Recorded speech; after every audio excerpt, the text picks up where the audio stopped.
What is up, everybody? I am Ant, and I'm joined by my friends and co-hosts. Introduce yourselves, guys. Carlos What's Kirby. up, everybody? It's Macho Man Dan. It doesn't matter what your name is. I'm sorry to interrupt you, Carlos. I just normally go first, and I wasn't expecting you to speak up. Carl, you know who I am. We know who you are, but we don't know what you want with everybody. Or no, doesn't. What's that thing that says we know who you are? Or no, you know who we are. Or no, Scott Hall says you know who I am, but you don't know why I'm here. You That's know what my he, that's what he said when he joined WCW. Anyways, we are Uncensored Pro Wrestling Podcast, where we're here covering WWE Crown Jewel 2022 live in, how do you say it? Riyadh. Sorry, Riyadh, Saudi Arabia. I had to Why they look at keep on saying like Riyadh season? Riyadh season, Riyadh, Saudi Arabia. It was a big show. They made a huge deal about it. They had a press conference the night before.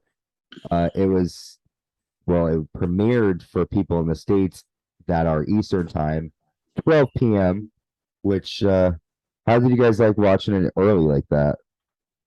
I didn't care for it. Yeah, I kind like of wish it was that It's night. cool. I I like didn't this. mind it. I didn't mind the fact. The It's reason I good didn't for mind it. it's good. I think they're thinking about more the Saturday thing, doing it on Saturdays, like even if it's at that night or in the morning. That's just me. So like I'm going because like as me as a kid, whenever my mom would like, give me a pay-per-view or anything, that would be very rare because I have school the next day and it would be always on a Sunday night. Yeah. So like I couldn't like I'll be like tired the next day. So maybe they're thinking about the kids. If they put it on a Saturday night, they'll be like oh they don't have school the next day. They could sleep in, or they have their Yeah. parents don't have to worry about like them like getting them up in the morning. Yeah, there's a lot of different reasons behind it, but for me, I didn't mind it being early at this point because it was like a 4-hour show, And and they've done it before. they've done it before. But I just want to say really quick, we're gonna go to our first commercial break, but I want to say that we are happy to be covering Crown Jewel, the first match of the night, which I was surprised opened the show. Brock Lesnar versus Bobby Lashley. I'll go over really quick moments from the match, and then when we come back, we'll go over our thoughts. So Bobby sends Brock Lesnar's legs first into the steps. Bobby then spears Brock outside of the ring. Lashley spears Lesnar through a railing and a spear in the ring again. Lashley gets a 2 count. Lesnar nails German suplexes and an F5, which gets a 2. Lashley nails a spine buster and he applies the hurt lock. And Lesnar falls back on Bobby Lashley and gets a 3 count. After the match, Lashley applies the hurt lock and Lesnar sort of drops. Fans chant "You suck" at Lashley, and Lesnar rises again. We talked a little bit about this off air. Dan, you speculated that it looked as if maybe that wasn't the right finish. So when we come back, we're going to go right to you, Dan, and get your take on that. So, and obviously Carlos too, and my take. So stay with us. We'll be right back. You don't want to miss this.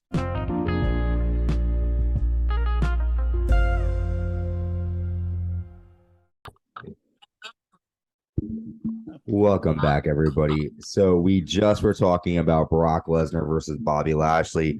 Brock getting not surprising to me, Carlos and Tyler, but the surprising victory. But as Danny mentioned off here, it didn't look like Bobby's arms were down. What are your His thoughts on shoulders that? weren't down. I mean, from what I heard, they were supposed to go for like another 5-10 minutes, but that's what I heard. No, and I don't know if like that was the actual finish or what, but I do know that his shoulders weren't down, so it looked a little funky. Yeah. So were you? I kind of thought the same thing when I saw it. I was like, wait, was this supposed to happen? But what did you think of the match other than that little situation? I mean, oh man, I want to say Bobby made Brock look like his bitch. Yeah. He did. I was like, Huh. Bobby That didn't happen dominated. last time. I feel built Bobby up a lot more. I'm surprised Brock was like, taking that kind of punishment. Normally he's the one dishing out and then he loses or something or some shit. You never know. I But mean, like, Bobby did attack him before the bell rang. yeah, but I mean, like, really? Come on. Seth did the same thing to Brock, and Brock kicked his ass for a while. It was the other way around though. I'm just saying. With Seth and Brock, like Brock went after Seth before Seth even got in the ring. That was that. I know. I'm just saying. It happens. Brock whoops ass. I was surprised that Bobby was just taking him like that. Yeah. I agree. All right. How about you, Carlos? What do you think? Match. Like not only like it was like two big guys going at each other, but it was like I think it did what it needed to do. The ending was kind of like because like I did notice that his shoulders weren't down. Like just restart the match. That's all they had to do, but I guess not. Maybe they stopped there early because Brock was actually legitimately injured. Who knows? Because like I don't think they would have just like I don't think they would have like ended it that quick if something wasn't wrong. I feel like something maybe was wrong there and that they had to like end it quickly. I wondered, like, did the ref, with the position of the camera, was the ref like in eye shot of the arms being up? Because maybe the ref really thought that, like, maybe that was the ending and his shoulders were supposed to be down, but Lashley just like messed up and I don't know. Mean, that's a possibility, but like I said, I heard that was the right ending. I mean, I could be wrong, and it's just all like fake. maybe he was supposed to kick out of that, but then it was supposed to be over like soon, and maybe that's why the ref is like, okay, 1, 2, 3. Like I don't know, but I wonder if we go back and see it, maybe that can give us some clues as to if it was supposed to end or not. Because when I saw it, I was like, his arms aren't even down. Yeah, that's why I said I was like, that doesn't look right, and that's why I went more digging into it. But that's me. But okay, I mean, I guess we're left to kind of think that this rivalry is an over between the two of them because Lashley applies the Hurt Lock after. There wasn't really like a dominant champion. You guys were right. Lashley did control the match for the most of it, but Lesnar is your winner. Speaking of winners, we are winners because the Survivor Series is coming to us live on November 26th. It's War Games, 2 War Games matches this year. It's going to be huge, epic. It'll be coming 2 days before my birthday. Yes. Before Judas, Le Champion. Speaking of champions, we have the WWE Women's Tag Team titles on the line next. The Women's Tag Team Champions Asuka and Alexa Bliss defending against Damage Control members Dakota Kai and Io Sky. Before the match, though, Alexa and Asuka are interviewed, and during the interview, we see Bray Wyatt's logo go on the TV monitor that's behind Alexa, and Alexa looks at it nervously and then like breaks away from it and kind of like snaps back into her normal self. Pretty interesting there. There is some continuation with that on Raw when they walk down the ring. You see Bray's logo. We'll get to that after the match, but here are some moments from the match. Asuka bulldogs Io Sky into the knees of Alexa Bliss and gets a 2 count. Io nails a springboard dropkick and gets a 2. And she nails that to Asuka off the top rope. Io with a dragon screw leg screw to Asuka and a face buster. Alexa Bliss nails a double dropkick and tornado DDT to Dakota Kai. Io Sky breaks up the pinfall attempt though. Io nails a backbreaker. Bliss with a code red to Io Sky and gets a 2 count. Asuka with a missile drop kick and gets a 2. Dakota Kai with a running kick in the corner and that also gets a 2 count. And the end comes after Alexa nails a DDT. Io and Asuka brawl outside of the ring. Nikki Cross comes in and nails a swinging neck breaker to Alexa Bliss off the top rope. Dakota Kai gets a 3. Damage Control become your new women's tag team champions. They had recently lost the titles on Raw. They're back at it. I assumed this was going to happen when they won. I was like, yes, because I was like, my vision's going to come true. But I'll throw it to Carlos. Carlos, what were your thoughts on the match and having new women's tag team champions? I don't know. Yeah, I don't like the whole situation like them like just throwing the titles back and forth. Yep. But It was an okay match. I think I've seen this too many times already. I'm kind of like sick of it, but it is what it is. Okay. All right. How about you, Carlos? I just went. Yeah. Oh my God. I mean Tyler. Whatever the fuck. Not Tyler. You got to do it. Come Where the on, fuck bro. you are? The fuck I you mean, are? I mean, it was an okay match. I mean, I didn't like the fact that they really needed Nikki Cross to get involved. I don't know. You're really trying to build up this whole damage control thing. You don't really want to show that they need help to win. I mean, I'm just saying that's just me. And I didn't like how Alexa and Asuka were just pretty much again controlling the match like Bobby Lashley did. I don't know. It just seemed like okay, you're trying to build these girls up, but like you're not really building them up at the same time. You're just showing that they're women who are newer to the company, and it's like okay, they're not as good as the veterans. Fine, I understand that, but it's not like you're trying to show. Oh, we know some good moves too. You know what I mean? Yeah. No, I hear you. Um, I think I was definitely happy though that they won. I will say that much. me too. I think though, I will say, and I don't want to get too ahead of myself because the women's match is later on, but I don't get what they're doing. I really don't. My whole vision was okay, Damage Control is going to win the titles, and then Bailey is eventually going to win it because Bailey's the leader. If you're going to have anybody have titles or a title, why wouldn't you have the leader of the group who is supposed to be the person that everyone's fighting for be champion? You're going to have the two girls. What happened? No, I was making a joke saying Roman Reigns, but But you know what I mean? But my thing though is that it's just it doesn't make sense why they would win the titles unless they were going to be a dominant faction. no, I agree. I'm I don't get again it. quoting the bloodline, Roman Reigns. I'm not saying they always need to copy, but I'm just saying it's a good idea. Yeah. Well, because the thing is their whole gimmick is we're in control and we have power, we're taking over the division, but the only thing you've done is won the women's tag team titles. Again, I agree with you. I don't know. I do want to say though, I do agree with the fact that like they're not doing much. That's why I wanted to say that they. It was weird that they weren't really showing that they had control of the match. It was mainly Nikki. It was mainly Alexa and Asuka who had control of the match. If it wasn't for Nikki Cross, they wouldn't have won the tag titles. That's why I didn't like that per se. I feel you. Okay. Yeah, I mean, again, it was a good tag match. But I don't really feel like it really did much knowing what we know later on. But let's move on. We see Jake and Logan Paul arrive outside in the arena.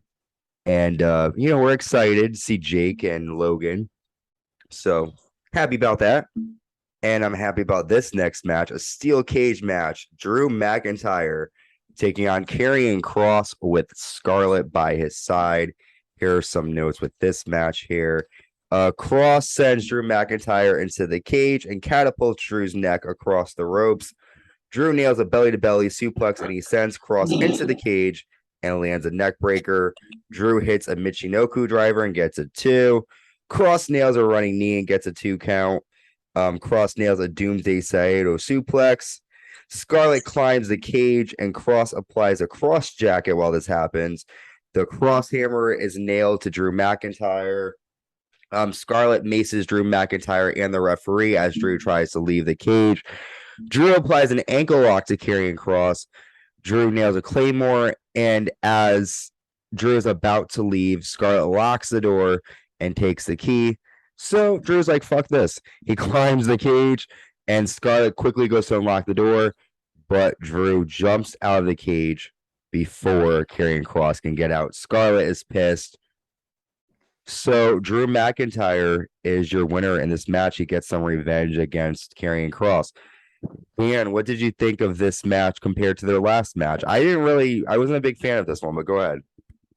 I mean, for me, it was like I hate that they added the stipulation of a steel cage. It was like they always use the steel cage gimmick because someone's gonna escape over the top. They're not gonna get pinned. That's one thing I don't like about steel cage matches. I mean, the whole point is just to stay locked inside. I mean, yeah, you can do that, and that's why it's a stipulation. But I was just like, ugh, and that's why I wasn't right on which wrestler would do it, but I did say someone was gonna crawl over the top and win that way. So I was at least right in that aspect of it. Um, I mean, it was okay. Wasn't the best match I've ever seen. I liked their other match better. That's just my take on it. I agree. I agree, sir. How about you, Carlos? What do you think? It was okay. I didn't really care for it too much either. I think the last match was better. I just don't. I feel like Karen Cross should have won because it made it seem like the Mace didn't really do anything. Like I feel like once the Mace hit, that should have like kept Drew McIntyre down. But yeah, I guess she made the mistake of locking the cage before like waiting for him to get out. It was good, but I don't think it really did anything. I just feel like I've been saying this for a while, but I think Drew McIntyre needs to like change his whole character. I feel like they should have just waited till War Games. That's just my opinion, though. He's like I remember the Scottish Psychopath. He was a savage when he first came back onto the main route. I think he needs to go back to that, Okay. Okay. like something different. Well, the I can Scottish respect Warrior that. that he won the title from Brock Lesnar with. I Well, think I he's been the don't Scottish know. Warrior like since he hasn't changed his character at all since that happened.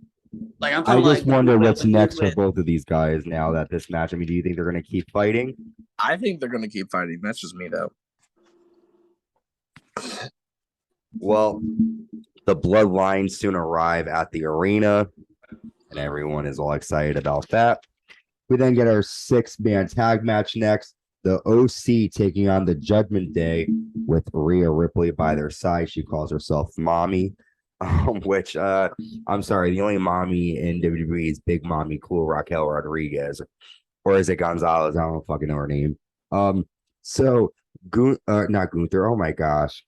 Gallows nails a clothesline, and Damian Priest takes control, attacking AJ Styles.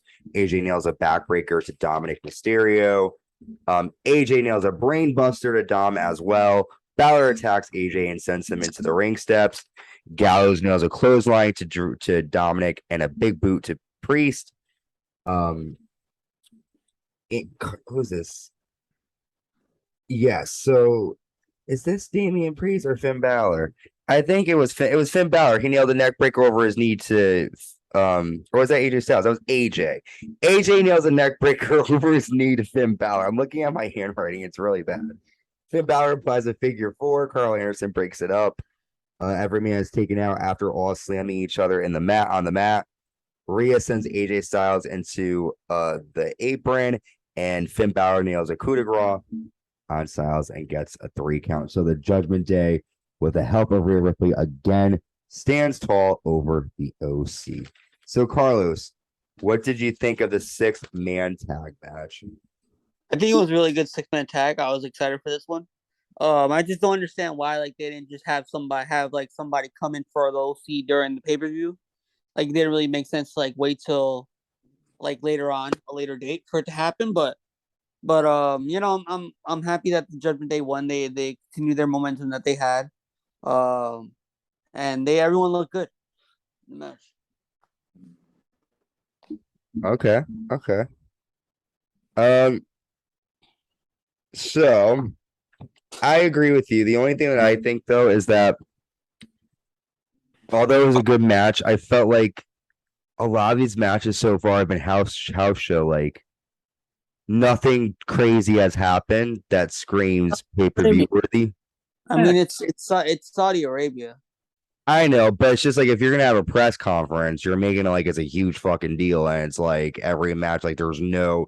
It's almost like if the match didn't happen, it wouldn't really matter, you know? Yeah.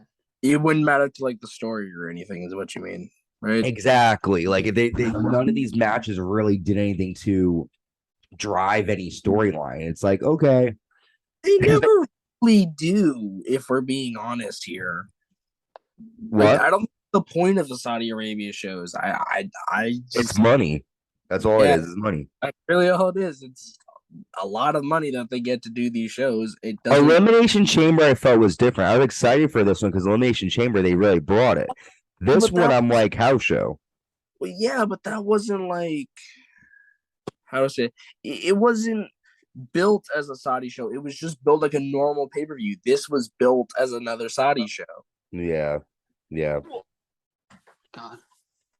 I mean, I agree with Carlos that it was a good match, and I was definitely happy to see the OC win. And he's right on the sense that Judgment Day one. Yeah, that's what I meant. Why did I say that? My bad.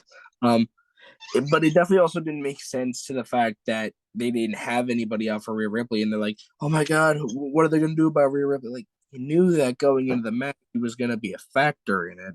I thought it was going to be Raquel the whole time. Yeah, well, that's not who it was. No, I was wrong. Well, I just feel like again, this match, like it didn't matter. Like it's like this could have happened on Raw, and there's Rhea could have interfered, and then like it could have been the next week. Like it's like nothing was different except for Rhea's here. Expectations a little too high, Ian. No, I know, but like if you're gonna have kind of like what you guys were just touching on, though, like you just said, they know that Rhea's out there. They were pimping out the fact that who's going to be an equalizer to Rhea Ripley, and then the show comes and Rhea just dominates, and that's it. Like I felt like they should. Well, they were maybe talking about it also after the match. That's really what I was talking about. Like they were saying, like, "Oh my God, damn you, Rhea Ripley," and all that. Yeah, shit. but even on Raw before, they were saying on Raw, they're like, "Who's going to put a stop to Rhea Ripley? Someone needs to stop her." That's why we were thinking someone was going to show up. During this match, though, I want to say my Cole's commentary was hilarious. Someone needs to whoop her ass. And that's why I was thinking someone was going to come out because he's saying it during the match. I'm like, get her. You noticed that, though, right? He's killing it. Somebody needs to beat her ass. I love him. He's awesome. No, when he got off on what he can say now. That's why he's less restricted on it.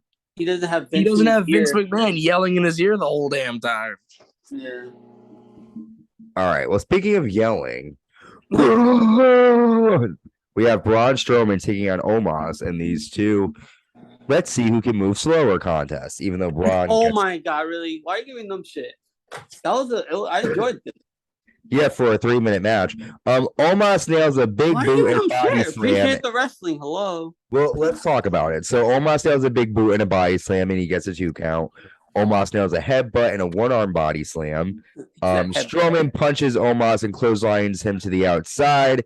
Strowman runs right into Omos outside, and Strowman gets the win after a running power slam and a 3 That must have been a really powerful headbutt. I guess so, because I mean to beat Omos that quick, I mean, what was the point? Dan, what do you think? I mean, the match was okay. I mean, for big guys, I guess it wasn't anything spectacular. Like, it wasn't going to be like, oh my God, this is a WrestleMania worthy match. It's just going to be like, okay. I mean, I didn't really care about the match to begin with. It's just okay, they're fighting. Cool. Nothing really exciting here. Yeah. And then the finish was a little weak. I mean, it seemed like Omos was kind of kicking his ass, and then all of a sudden, 1 power slam and you're done. But it seems like that's sort of like what's been going on this entire night, right? It's like everyone's getting their ass beat, and then they take over, and that's it, right? I mean, didn't that happen with Bobby Lashley and Brock Lesnar? That happened with match. Yeah, I mean, it's like it seems like they just keep doing the superhero end save like that. That's not real. I'm sorry. Not everybody that gets beat up is able to come back 5 minutes and then destroy everybody like that. I hate when they do that. That's lazy. Yeah.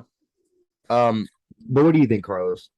I thought it was okay. I think it was better than I thought it was gonna be.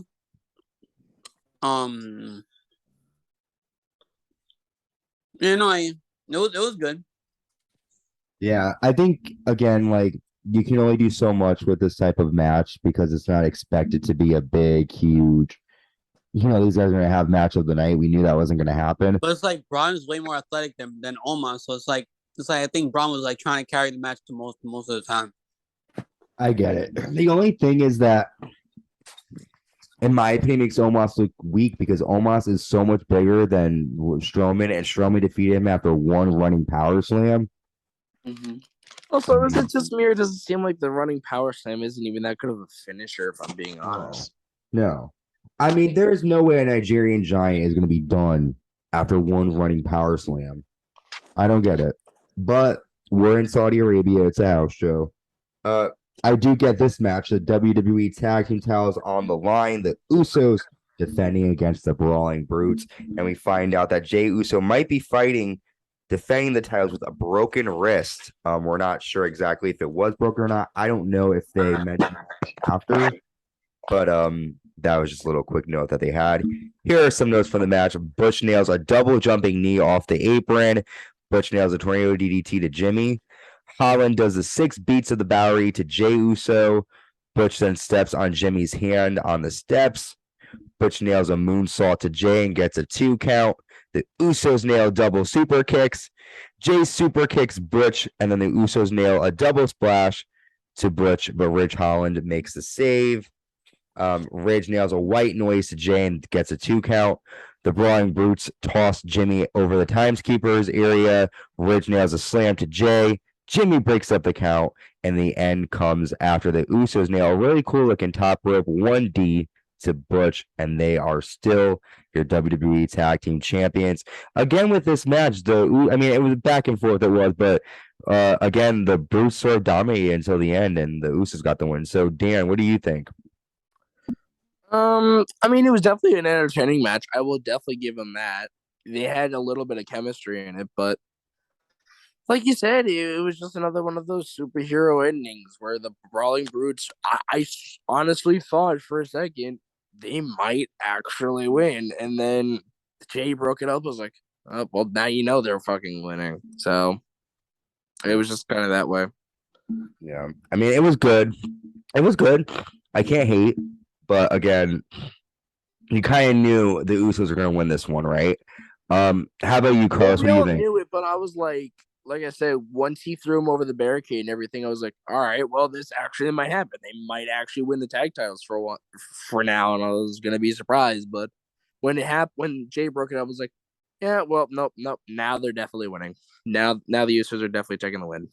See, I have this theory that they're gonna take it off come Mania. I don't think they're taking it off yet. And I think when the team that does take it off, it's either gonna be a random team or it's gonna be a team that, I wouldn't be surprised if the New Day won on Friday. Yeah, when I saw that, I was like, yeah, it's probably gonna be the Usos that win, considering they probably want to have the Usos versus the New Day for the longest reigning tag team champions and shit. That's gonna be huge. Did you guys That's get gonna my be joke? a good match. I don't care how many times we've seen it. It's gonna be a good match. Go ahead, Carlos. Did you guys get my joke? No. What was your joke? When you said, "Oh, that it might be a random team that defeats them," I said the Paul brothers. See, here's the thing. I was gonna say that, and I even told my brother that, and my brother was like, "That's a good idea," but Logan's I just read that Logan might want to fight Cena at Mania, so that might. No. Well, did you guys also hear that Logan got injured? It's online. Logan hinted that he wanted to take on Cena at Mania, and it's WrestleMania goes Hollywood. So I heard that that if The Rock doesn't make it, they're gonna have Cena versus Roman. If The Rock doesn't, I've been watching The Young Rock. I want everyone to watch that. It's a great show. It's funny. It's good. It's entertaining. But if he doesn't face Roman Reigns at Mania, especially WrestleMania goes Hollywood, then they're missing out. The Rock is probably one of the biggest names in wrestling and in Hollywood. And if you're going to do it big, I wouldn't do Cena versus Paul. I would do the Paul brothers versus the Usos. Because, I mean, storyline wise, it was set up at Crown Jewel, the Paul brothers want revenge. It makes sense. And they want revenge on the biggest show in the world. Will Logan be back in time? And he said, I heard about it. Oh, yeah, because he tore it. Well, we'll talk about that at the end. I said that. I literally said that, but no one heard me, apparently. Damn, Dan started to hear things. He's hearing things. He thought Carlos picked fucking Lashley to win. I'm joking with you, Dan. I'm sure Dan said it. I just was probably focusing on the fact that uh I'm going to Why SmackDown. it wouldn't be me hearing things concerning the fact that I'm the one that said it. But Yeah, but I mean, like, you might be like becoming schizophrenic where it's like you think you're saying things and you're like it's actually the voices in your head.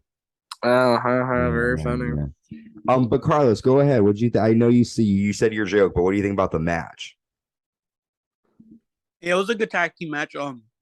They just fought a few weeks ago, so I didn't really like expect anything like different. But once they announced that Jay had that injured wrist, I'm like, oh yeah, they're losing. Once they said that, I thought they were gonna lose right away. But you know, it was good. I'm surprised that Jay fought with a broken wrist. That's like very impressive. But yeah, no, it was a good match. There was some points in there I thought the Brawling Brutes were gonna win, but the right team won, the ones, and we move on. Yes, sir. We the one. Move on. Moving on to the WWE Raw Women's Title, last woman standing match. Bayley taking on the Raw Women's Champion Bianca Belair, and I think, if I'm correct, I think this was the third match that they made history in. I think they had, wasn't it like the first ever like I Quit? Did they have an I Quit match? No, they somewhere said that like they obviously they had the first one-on-one women's ladder match. This is the first one-on-one last woman standing match in Saudi Arabia, and they had another match that was a first for them. But these two have been fighting in all kinds of matches. I think they were no. I was gonna say them, but no, that's not true. I don't know. Anyways, let's talk about this specific match though. Bayley goes after Bianca Belair with a chair, but Bianca kicks the chair in Bayley's face. Bianca with a springboard dive onto Bayley to the outside. Bayley places Bianca Belair on a steel chair, and Bayley nails a jumping clothesline off the guard railing onto Bianca, who is set up on the chair. Bayley nails a chair shot to the back of Bianca. Bianca throws a chair right at Bayley's face, and Bayley falls to the outside. Bayley pushes steps into the chest of Bianca, and she traps Bianca in the steps. And Bayley then attacks Bianca with kendo stick shots. Bianca throws the steps, but Bayley moves, and Bianca nails a spine buster on top of the steps to Bayley. Bayley with a Bayley to belly on the stage. And then Bayley runs an equipment case at Bianca Belair and tosses her in it, closes the lid on Bianca, and Bianca's ponytail is trapped in it. Bayley drives a golf cart, but Bianca is able to drop kick her out of it. Bayley is on top of the cart, and the two fight on top of it. Bianca then drives the cart down the ramp with Bayley on top. Bianca tosses Bayley off the top of the cart, and Bayley lands spine first against a table at ringside. That looked like it hurt really bad. Bianca then goes to powerbomb Bayley through that table. Bianca goes for a 450 splash, but Bayley moves and Bianca lands on a bunch of chairs. Bianca nails a KOD to, Bianca Belair nails a KOD to Bayley on a chair, and Bayley is sandwiched in a ladder and gets trapped, and she cannot make the 10 count. So Bianca Belair retains the Raw Women's Championship. I'll throw it to you, Carlos, first. What did you think about that match? I mean, the ending, she got away with it because it's a last woman standing match, but what do you think? I thought the ending was a smart way to keep her down. It was a good match. I like how everything was like how they used the golf cart and like Bayley's tactics, like trying to keep Bianca down, were like really smart too. Yeah, it was a good match. 4 stars, I give it. I don't think maybe. I mean, even though I predicted Bianca, I don't think the right person won. But yeah, it was a good match. Yeah, I wonder like what's next for Bayley. But go ahead, Dan. I want to beg to disagree with Carlos on the ending there. I thought it was a really bad ending on how they did it. It was a smart idea on paper, very badly executed. See, I go back and forth, Dan, though, because I'll tell you why. Before reading the match, I would agree with you. But after reading early on in the match, Bayley tried to beat Bianca that way. She blocked her with the steps. She trapped her. So I could understand Bianca be like, okay, bitch, now I'm doing it to you. But I do agree with you. It is a sucky ending for this type of rivalry, but go Well, ahead. no. That's not what even how I'm saying. I'm saying like it was poorly executed in the sense that Bailey could have easily crawled out. She could have crawled out behind it and then just fucking fell to the floor. Oh, now I'm up. She could have done it that way. No, it just it didn't look right in the sense of how she was placed. I mean, yeah, all right, I can see the idea. She's trapped. She can't get out because she can't push the ladder open. But it just didn't make much sense to me. And the fact that the driving the golf cart, what was that supposed to accomplish? It didn't make a big impact in the match. Not like last time we had a golf cart when like Roman Reigns went against Kevin Owens and he literally ran him over. That didn't have the same impact as it. The the actual locked hair in a crate thing. I thought that was gonna work, but she didn't close. Like she closed it, but she didn't lock it or anything. If she locked it, then I'd be like, "Yeah, sorry." I don't know. I really wish they really went about like the endings a little better of it. Like I actually having agree. them down. That's just me though, and I will agree that I definitely think the wrong person won. But I do want to point out why I always go down on Bianca Belair because this was very well pointed out in this match on the reason why I hate her. They always build her as the underdog. They made it seem, oh, she can't beat Bailey when she's literally done it like 2, 3 times now. I'm sick of that shit. No one thinks she's an underdog. We can clearly tell she's a really powerful woman. We're not saying that. I'm not saying that. What I'm saying is I'm tired of them being like, "Oh, can she do it? Can she actually pull this off?"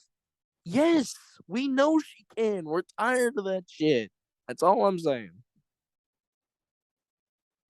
Um, I I agree. I think, in my opinion, I feel like this is a sign that Bailey's eventually going to win the title, and they don't want someone to win the title to lose looking like a loser. So I think, this is a match that you can question, kind of like, well, she didn't beat her 1, 2, 3.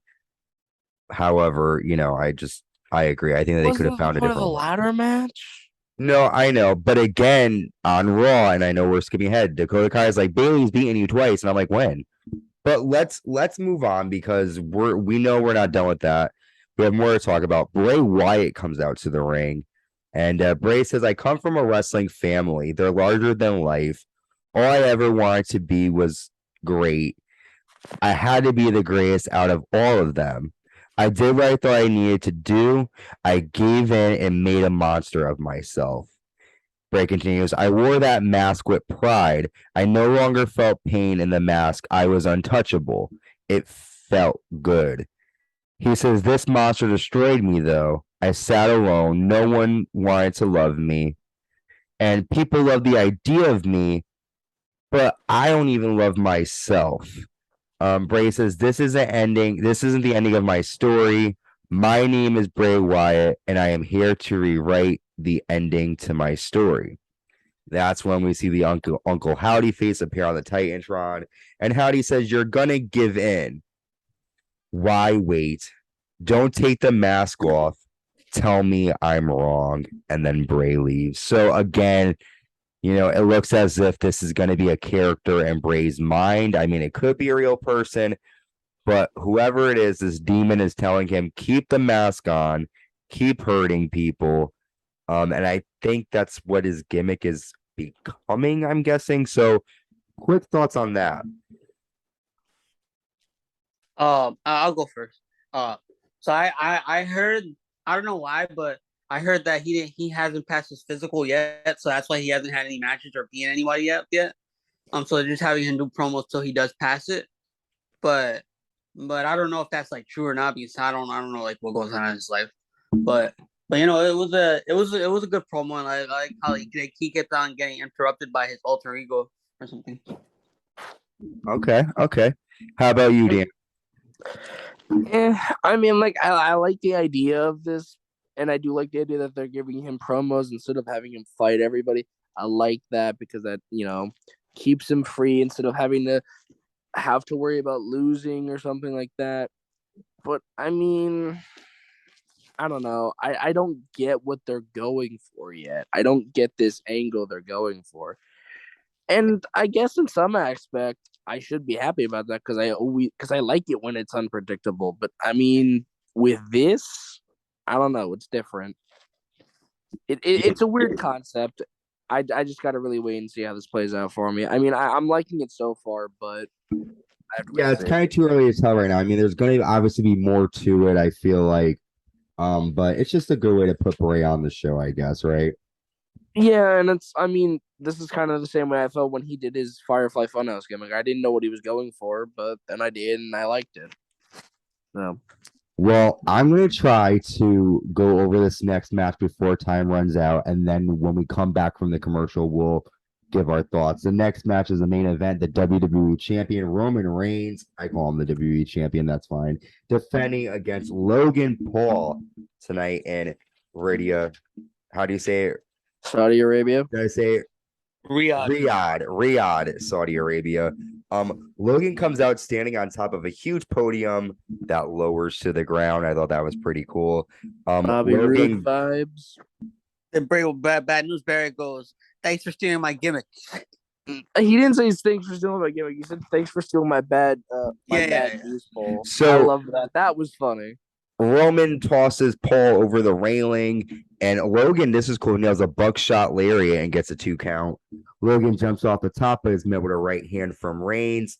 Logan nails a modified slam and a flying blockbuster, but gets a 2. Logan kips up, nails a flying crossbody and a standing moonsault and gets a 2. Earlier on, Logan nails a Superman punch. Both men are down. Logan goes for another speech and music. However, Roman is able to nail rock bottom and gets a 2. You're Logan not. well, they said rock bottom in the match. You're not.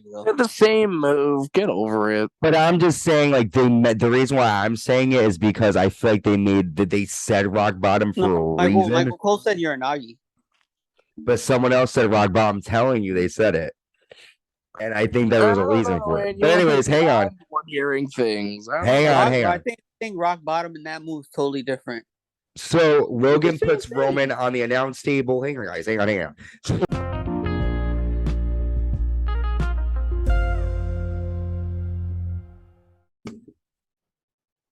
Welcome back. And that's why we are the Uncensored Pro Wrestling Podcast. At least I named it right. We took a quick break. Sorry about that. We ran out of time with this whole new Zoom thing. They only give you a couple of minutes. And guess what?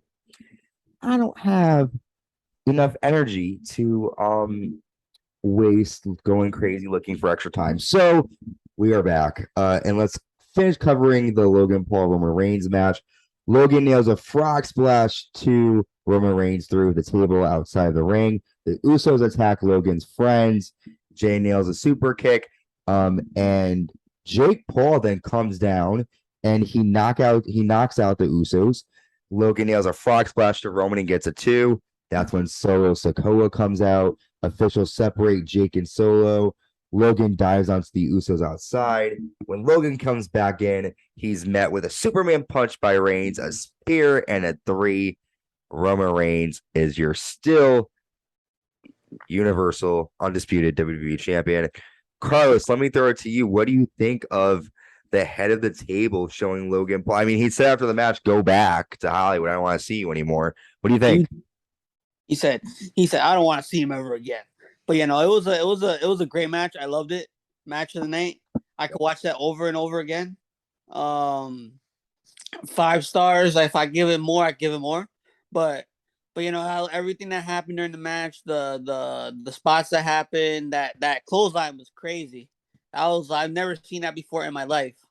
That was like impressive. The frog splash through the table with the phone in his hand, and then when he landed, he still had it in his hand. That was amazing too. When the Usos attacked Michael and George in the crowd, that was pretty funny too. I like they just threw them around and like it was like he smacked the drink out of his hand and then they like just threw him over the barricade. That was they sold it pretty well. Jake Paul came out to Everyday Bro. That was hilarious that they gave him his own theme song and everything. Jake Paul, they made Jake Paul look really good. And it looks like he's also made, I swear, if they give Jake Paul a contract too, I'm done. with that. But yeah, he looked like he's made for that type of thing. I think they're both made for that world. I'm telling you. But it was everything. I like everyone getting involved. I just wish that we would have saw Solo and Jake Paul actually hit each other. But the referees just want to break it up right away before they even put their hands on each other. But I'm happy Roman won. I think we all expected that. But I was kind of shocked when I saw Roman just break down. Like when he was leaving, he just broke down into Paul's arms. I'm like, what is he crying for? I mean, people are saying maybe because like he was about to hit 800 days or something. But he just broke down into his arms. Like he's like, I never want to see him again. Yeah, he was. But it was a good match and the ending and all that. It was all good. Okay. All right. I respect it. Yeah, I enjoyed it. How about you, Dan? It was a good match. I'll say that. Definitely one of the greatest celebrity performances we've seen in recent memory. That is for damn sure. Um, I will agree with Carlos on. I'm kind of feeling that they're made for this world. I definitely agree with them, but I don't know. Roman versus Logan didn't seem like that good of a match going in. I didn't see the whole point of having like a press conference on it and everything. It didn't seem like that big of a deal. But I mean, the way they made the match when it was done and said, I will say it was a damn well good match. I give props to Logan Paul. I give props to his brother. Everything they all did. They all pulled it off very well. One thing before you finish, I think the bill wasn't that good because like they were literally dealing with like wasn't like Roman dealing with like two storylines at once. Like he was dealing with something before what was it He was before dealing with Jey Uso and everything. Yeah, but he wasn't even at the last pay-per-view Extreme Rules. So technically, they started this storyline 2 months ago when they had the actual remember when they were in Vegas and they did the press conference after Logan had challenged Reigns. So I mean, technically, this has been going on for like 2 months at this point. That's But I mean, for 2 months they hadn't really done much. They had the promos of like two, 3 promos. You know what I mean? Yeah, yeah. So it was okay for the build up, I guess. The match was definitely better than I expected it to be. Like I said, I expected it to be like a 5-minute match, bing bang boom, done. Didn't expect Logan Paul to win, but I won't lie. At one point, I really thought, okay, I guess Logan Paul is actually gonna take the W on this one. Didn't happen, but they gave that false finish. I won't lie. I think it might have been after that frog splash, right? The second one, like when Jake Paul was Yeah, I think it was. Yeah. like that was literally like at least 2.5 or like a little more than that. Like I was like literally about to hit I think it was after the clothesline from like the top rope, or at least when he was going for it. Somewhere I don't fucking remember. It was a good match, though. I will say that. Well, I thought it was good. Logan did good, but again, with this pay-per-view, in my eyes, you kind of already knew nothing crazy was going to happen. I didn't expect Logan to win. I knew Roman was going to retain. So for me, I never really care about these types of matches. It was a good match. I would recommend watching it again to people who haven't seen it, to people who have seen it, watch it again. But it's like you knew with this paper, I was hoping crazy stuff was going to happen, but you kind of knew going into this that like you weren't going to get a blow your head off show. It was going to be a show that was going to be good, but would I Can pay I say $6 for it something? now? Go ahead. I'm sorry to interrupt, but did you guys notice that this is like one pay? Like every time they go to like Saudi Arabia, they always have like a different type of stage or anything. Like they build it up like such a big event, but it's not really good every single time. You know what I'm talking about? Like Well, they want to because make it they're seem like doing a it for the prince. They want to impress him. I'm just saying. I was like, oh, okay. Like I'm really starting to notice that every time they go there. Like this time it was a crown. Last time it was a jewel. It was, every time special little stage for him. I don't know. I wish they like actually did that for American use as well. If you know what I mean. I get what you're saying. No, I think I get what you're saying. You're saying that you wish that they gave as much effort to the American. Yes. designs of the stage and stuff. Yeah, I get it. I thought with Triple H taking over, we would see a bit more of that. And I'm, sadly disappointed that we're not getting like themed stages and stuff.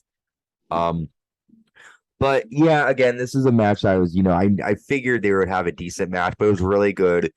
I definitely recommend checking it out. But overall, this is a decent pay-per-view. Again, like if you missed it, you didn't miss much. I'm gonna say that to you honestly. Like I feel like it was good, but it was a pay-per-view that you could afford to miss, right? I mean, I felt like Extreme Rules was a banger. This one was kind of like it's all right if you miss it. You didn't really miss much. But it still was good. It was still all right. I can't hate. It was still wrestling.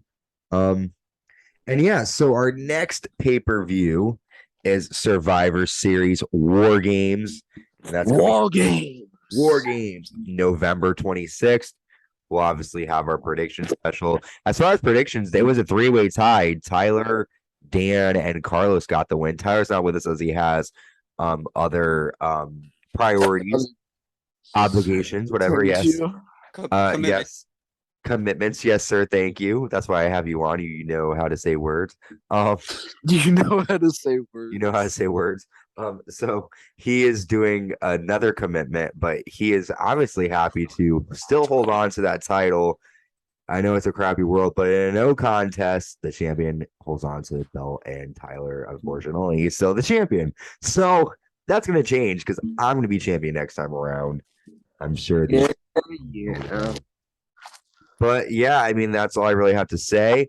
Be on the lookout for our next Monday Night Raw recap, SmackDown recap coming live. I'm going to be at the next SmackDown, so I'm excited about that. You'll get my sort of true to life experience when we cover that. But yeah, do you guys have any last words? I'm excited for War Games. I hope you are too. Yep, I'm excited for War Games. I'm excited for everything else too. How about you, Carlos? I'm excited for War Games also. We're all excited for War Games. Yes, we're excited for War Games. We're excited that we're almost at the end of the year. After this pay-per-view, we don't have any pay-per-views until what, Royal Rumble? Yeah, after Survivor Series, that's it, I think. I don't think they have a December pay-per-view. I think NXT does, but Survivor Series is the last pay-per-view of the year. So Didn't I hope they do that last year too. They didn't have a December pay-per-view. yeah, because they had day one in January, but they're not. But they're not doing that this year or next year technically.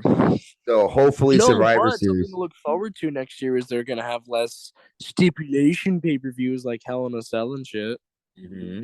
I heard they might be doing like Money in the WrestleMania. Yep, I was just about to say that. Yep, I heard that they might be doing that. I would love to see that. Maybe for once, because we were talking about this off the air. Maybe we'll get a good Money in the Bank cash in soon. Maybe. Well, here's the only thing I don't like. I'm gonna say this really quick opinion, then we'll like close out. If they do it at WrestleMania, they said they would do a men's and women's. There's no need to do a women's Money in the Bank. I get it, same opportunity, but not everything needs to be equal. I understand they did that, but like not every single. You know what I'm saying? Women's rights. Hello.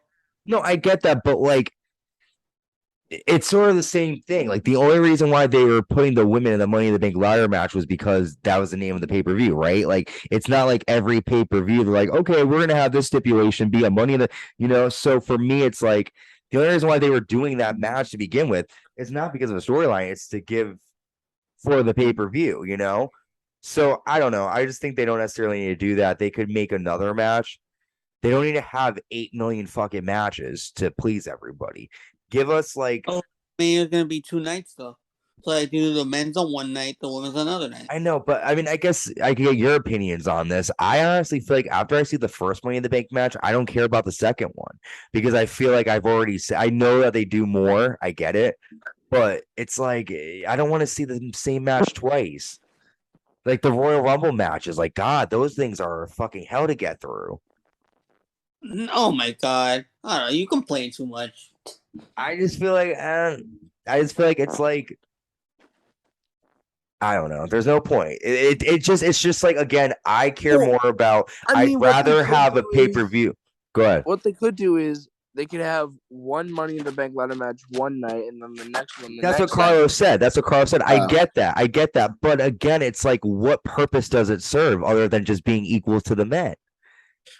If you're gonna say that, then okay, then women should be involved in the handicap matches. Women should be like, it's like, if they're gonna be equal to everything, then do that. But I just feel like unless there's a genuine need for it, because like, look at what happened now. Liv Morgan won. She won the title. She already dropped it. Austin Theory won. We won't give anything away, but we all know what happens on Raw. What? Austin Theory didn't win? Oh, you mean he won the Money in the Bank match? Yeah. Oh. So what I'm saying is, like, it's a waste of time at this point. They always lose. It's like, maybe then if you're gonna do it at Mania, make it like different. Or you know what? That's what they should do. They should be like, okay, and this, but like, if they're gonna do it, don't just put random people. Make it like, all the opponents are former Money in the Bank winners for the women, or all the people in the match are people who have competed but lost, or do something different. Because for me, when it's the same, they're fighting for the same thing, I just tend to not care. That's just me. I'd rather there be 5 matches on one pay-per-view than 20 matches and have them all not matter. You know what I'm saying? That's just me. I've always been like that. I mean, the only thing is that, like, I could say the same thing for the men if you're like what you're saying about the women. It doesn't really matter because they're doing the same thing for the guys as well. They're having them win and then lose it. It's not like anything special anymore. And that's what I guess that's what I'm trying to say. Thank you. That's all I'm trying to say. It's not special anymore. It's not, and I'll agree with you on that. I mean, I guess the only way I could really say it is just give it a few years of like give it a break for. That's what I was just about to say. Break it for a bit, because it's the same routine every time. I mean, that's kind of what they're doing with like the stipulation pay-per-views. You get so sick of the damn stipulation, it's like, well, we don't need this for no reason. Mm-hmm. I mean, who knows? And on a positive, I feel like whatever happens at WrestleMania this year is going to be a banger, because this WrestleMania goes Hollywood. Listen, I'm excited for anything wrestling, so I'm down for whatever. I just do feel like when the women compete in the Money in the Bank matches, it's a little underwhelming. The ladders are too heavy for them. They do the same spots. Every time I look forward to that match, I'm thinking, oh, something different is going to happen. Nothing different happens. The men's, yes. The men's always bring it. They always do different things. It's harder for the women, I think. I just think. I'm sorry. That's just my opinion. But so we're ending it off on them being sexist. Okay, great way to end this off. Well, because it's true. They had to do it. I don't like that. As that you're disrespecting them. They said straight out that they had to use smaller ladders in the Money in the Bank match. You don't think that women can do the same thing that men can do? I mean, no, I can kind of see what Ant's saying, and I will agree with what he is saying. I don't. I do not. I'm not gonna say that they don't deserve a match. They do 100%, but I mean, it's just, I don't know, they don't give women the same treatment they do for men, because, like, for instance, men have, they have Intercontinental, United States, 2 world titles, tag titles and everything. Women just have the 2 women's titles and then the 2 women's tag titles, which they don't even really give a shit about. And let's be honest here, the women's division is not nearly as big as the men's roster is, so it's a lot harder to make that type of match when you don't have as many women compared to men. Yeah. I mean, it just is what it is. If they did like a 3-way, or if they did like a 1-on-1, it's also really hard for them to have like a 30 women Royal Rumble. They don't have as many people as the men do. It just is what it is. And then the surprises are like the same people every year. How many times do we need to see Kelly and know it's a surprise? Like, we get it. She's going to be in next year.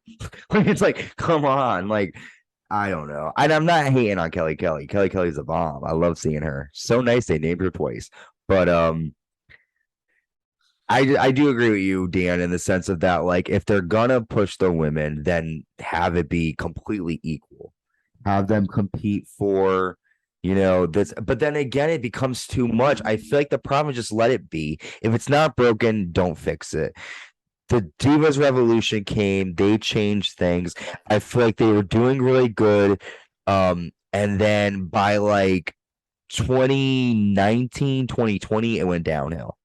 Well, I mean, another problem is you could say that men also have too many titles. I mean, maybe take away some of the men's titles and make some of them the women's titles. I don't know. Like maybe keep the men's intercontinental title and give the United States title to the women's. Or something. I don't know. That's just a suggestion. You know what I'm saying? Yeah. Well, it's hard. You got to, the other problem too is there's a lot of talent. They want to make sure everyone's seen. They want to make sure that like they, there's more opportunities for people. I don't know. I'm just hating right now. It's okay. I'll get over it. But again, I know this year's WrestleMania is going to be the bomb, and I do like when I see the women come on the show. I just It want to doesn't see seem them like make what? it doesn't seem like it. Yes, Carlos, I'm a woman hater.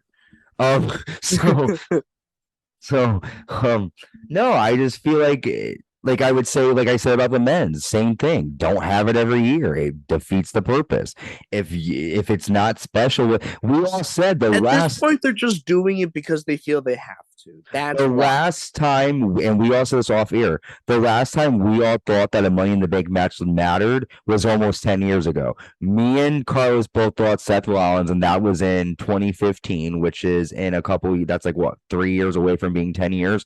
And Dan, you said I Dean thought Ambrose. it was Ambrose, which was in 2016. I mean, a year later. So it's like, come on. You've had so many more Money in the Bank matches after that. And if those two are the ones that you're still talking, even to go as far as to say, still to this day, people say that WrestleMania 17 is the best pay-per-view ever, and that's from 2001. That's a problem. If you have over 20 years and your best wrestling pay-per-view is 20 years old, that's a problem.